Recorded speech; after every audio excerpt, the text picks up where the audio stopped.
Movements and paralysis of phantom limbs are hard enough to explain, but even more puzzling is the agonizing pain that many patients experience in the phantom soon after amputation, and Philip had brought me face to face with this problem. What confluence of biological circumstances could cause pain to erupt in a non-existent limb? There are several possibilities. The pain could be caused by scar tissue or neuromas, little curled-up clusters or clumps of nerve tissue in the stump. Irritation of these clumps and frayed nerve endings could be interpreted by the brain as pain in the missing limb. When neuromas are removed surgically, phantom pain sometimes vanishes, at least temporarily, but then insidiously it often returns. The pain could also result in part from remapping. Keep in mind that remapping is ordinarily modality-specific. That simply means that the sense of touch follows touch pathways, and that the feeling of warmth follows warmth pathways, and so on. As we noted when I lightly stroked Tom's face with a Q-tip, he feels me touching his phantom. When I dribble ice water on his cheek, he feels cold on his phantom hand, and when I warm up the water, he feels heat in the phantom as well as on his face. This probably means that remapping doesn't happen randomly. The fibers concerned with each sense must know where to go to find their appropriate targets. Thus, in most people, including you, me, and amputees, one does not get cross-wiring. But imagine what might happen if a slight error were to occur during the remapping process, a tiny glitch in the blueprint, so that some of the touch input is hooked up accidentally to pain centers. The patient might experience severe pain every time regions around his face or upper arm, rather than neuromas, were brushed, even lightly. Such trivial touches could generate excruciating pain, all because a few fibers are in the wrong place, doing the wrong thing. Abnormal remapping could also cause pain two other ways.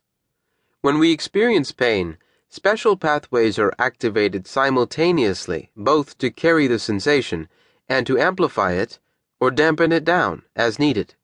Such volume control, sometimes called gate control, is what allows us to modulate our responses to pain effectively in response to changing demands, which might explain why acupuncture works or why women in some cultures don't experience pain during labor.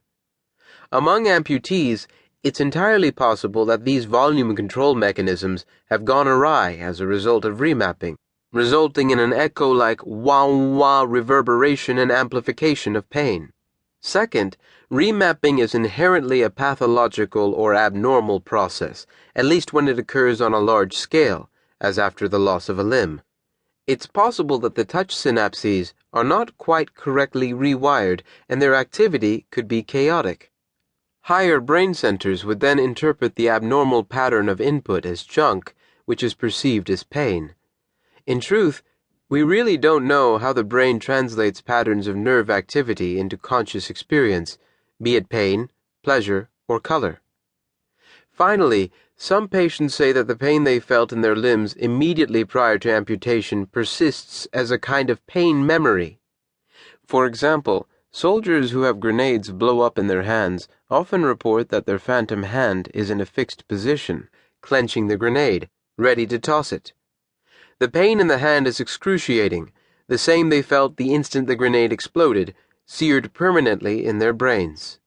In London, I once met a woman who told me she had experienced chilblains, a frostbite-like pain due to cold weather in her thumb for several months in her childhood. The thumb later became gangrenous and was amputated.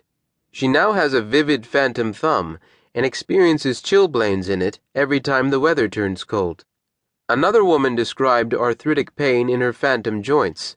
She'd had the problem before her arm was amputated, but it has continued in the absence of real joints, with the pain being worse when it gets damp or cold, just as it had in the real joints before amputation.